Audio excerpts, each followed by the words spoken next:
sides. And this is a matter of serious concern because issues are being raised around the safety or security concerns with regard to General SENONA. That's not a matter we can ever take lightly. And indeed, where it's warranted, it's best to err on the side of caution. But we need to look at what we have before us here. And what we have before us is a WhatsApp text from General Mkhwanazi. This witness, that is General SENONA, is therefore not the author. So what he is doing is merely to read that text that comes from General Mkhwanazi. And what is said in that is thus not being said by him. It is something that is being said by General Mkhwanazi. It's information which is 100% from General Mkhwanazi. Therefore, we do not share the concerns as much as issues of the risk or the security of the witnesses before us is a matter that we are quite concerned about. In this instance, we take the view that the general must disclose the name, must read the name as part of the whole text. That is our ruling. Thank you, Chair. Chair, just before that, good morning, General. Good morning, Commissioner. Thank you. Chair, if the witness is to do that now, I think he needs access to the device from his legal representative. Mr. Baloyi, if you could assist again, please.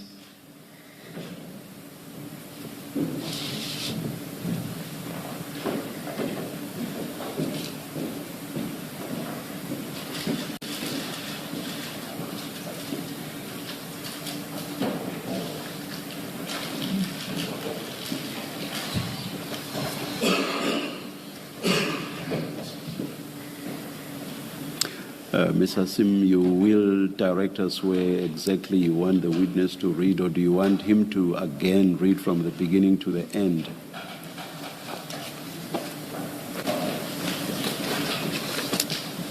I do realize that if the witness starts somewhere in the middle, perhaps what he reads may be out of context. Maybe out of context. It's also difficult to from our records to see exactly where, and it probably makes sense to just read it once more into the record from start to finish, and then we'll have one proper record with the entire.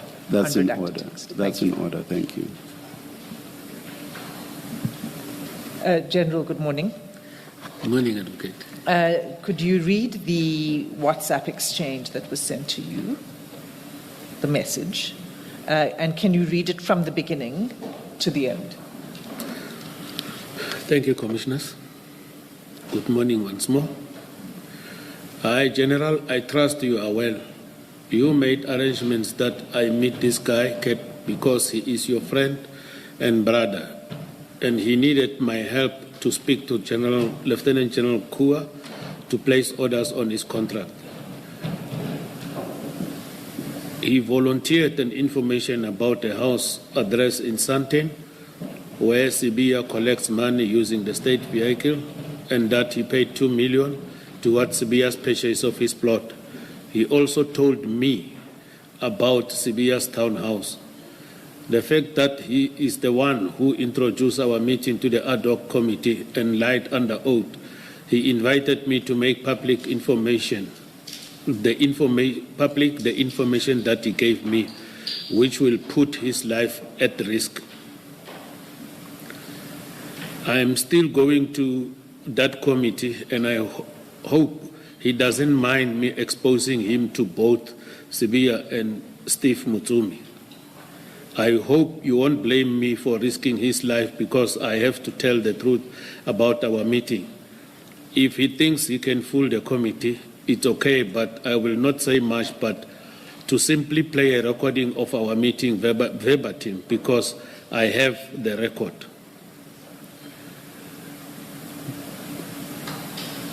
What is worse is that after you told me about the discussion between you and him regarding Nengi, I asked you about your relationship with him. I still don't know how the two of you met to discuss about Nangi care.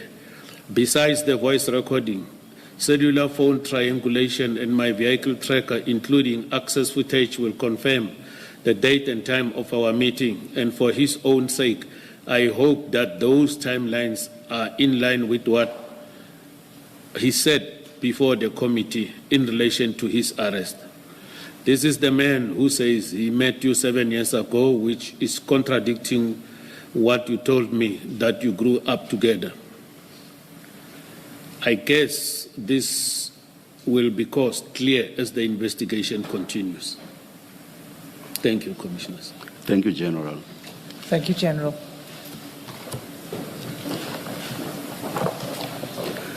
Yesterday we were at a point where the video clip was being discussed, or there were engagements around it. And amongst other things, there was the question about whether there is or there isn't a SAPS logo. And I had engaged the General about the logo based on what you had said about the logo. But perhaps more importantly, there is the question of the request by Ms. Mafisa for them to have access to the video clip, which, am I correct that you now have that, Ms. Mafisa? We received it, Chairperson. Thank you to the evidence leader. We did. And you applied your minds to it? Yes, we have. May the engagement with the General on it continue then? Please. Yes. Thank you. Ms. Hassim, I don't know whether that's where you want to start or whether you want to start elsewhere. Thank you, Chair. I'm not going to start there. I'm going to start elsewhere. We may circle back to that in later on in the day. But I'd like to begin at the beginning again. And